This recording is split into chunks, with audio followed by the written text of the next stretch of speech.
आप सभी का एक बार फिर से फेसबुक पेज पर लाइव में आपका स्वागत है।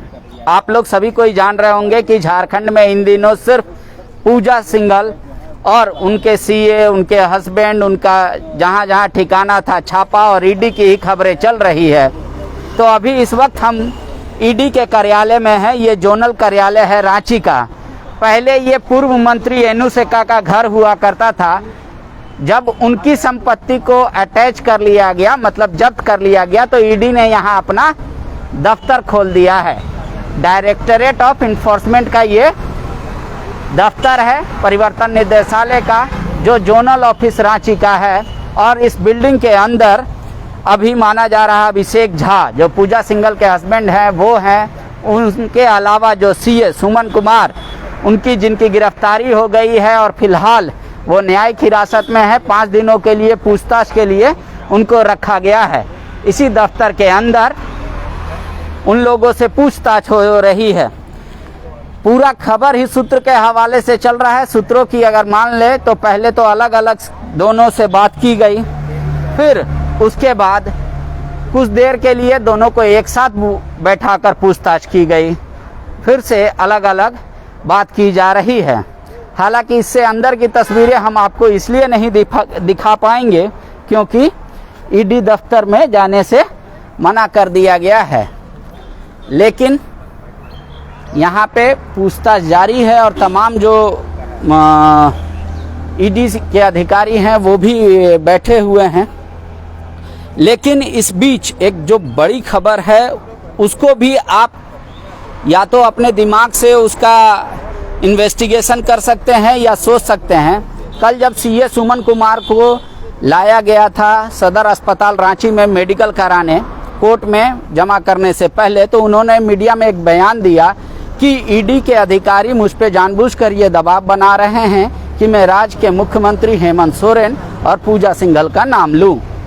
लेकिन उस बयान पे सवाल और डिस्कशन तो जरूर होना चाहिए, लेकिन क्या वो एक ट्रिक था सुमन कुमार का, इस पर भी चर्चा होनी चाहिए कि क्या वो जानते थे जानबूझकर कि इस तरीके का बयान देने से, जिसका कोर्ट में कोई मतलब नहीं होता। कोर्ट में जब तक वो मजिस्ट्रेट के सामने अपनी बात को नहीं कहेंगे, 164 के तहत उनका बयान दर्ज नहीं होगा, उनके बयान का कोई मतलब नहीं होगा। तो जो पैसे, ये माना जा रहा है कि लगभग 20 करोड़ रुपए जो जब्त हुए हैं कैश, उसका सोर्सेस क्या है, वो सीए के पास कैसे पहुंचा, किनका है वो पैसा, उस बात को लेकर अभी भी तफ्तीश जारी है। लेकिन 3 दिनों से ये कार्यक्रम चल रहा है, ईडी की छापेमारी, इन्वेस्टिगेशन, पूछताछ। लेकिन इसको लेकर झारखंड की राजनीति में बयान और आरोप प्रत्यारोप का दौर जो है चरम पर है। बीजेपी इसको जहां बता रही है वर्तमान सरकार से जोड़कर कि इस तरीके का उनका सिस्टम है जहां पे उनके वरीय अधिकारी को भी ईडी का सामना करना पड़ता है, तो जेएमएम ये कहती है कि बीजेपी को बताना चाहिए कि ये मनरेगा घोटाला से जुड़ा मुद्दा है और मनरेगा घोटाला कब हुआ था, कैसे इसको वर्तमान में हेमंत सोरेन और लीज खनन उत्खनन को लेकर जोड़ा जा रहा है।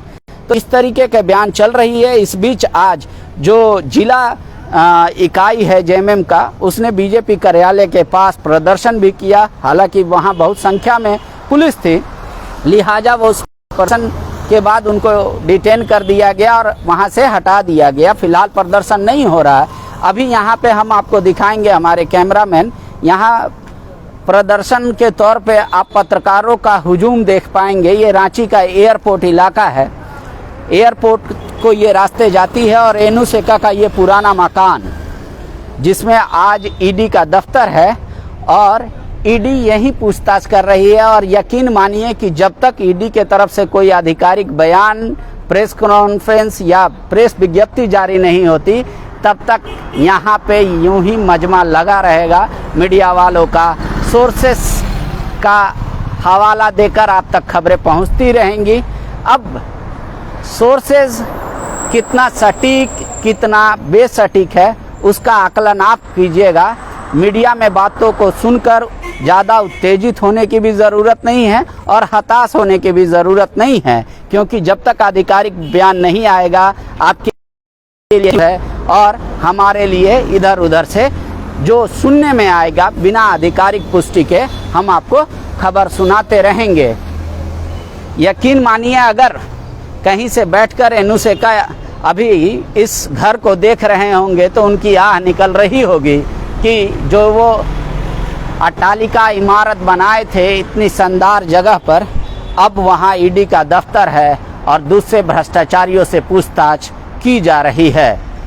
लेकिन पूछताछ में क्या कुछ सामने आएगा, किसको किसको ईडी सम्मन करेगी, नोटिस करेगी या फिर दफ्तर में बुलाएगी पूछताछ करने के लिए, क्या कुछ मामला दर्ज होता है, किन किन धाराओं के तहत मामला दर्ज होता है, ये भी जानना होगा। लेकिन पूर्व मुख्यमंत्री बाबूलाल मरांडी को आपको इस वक्त याद करना ज़्यादा अहम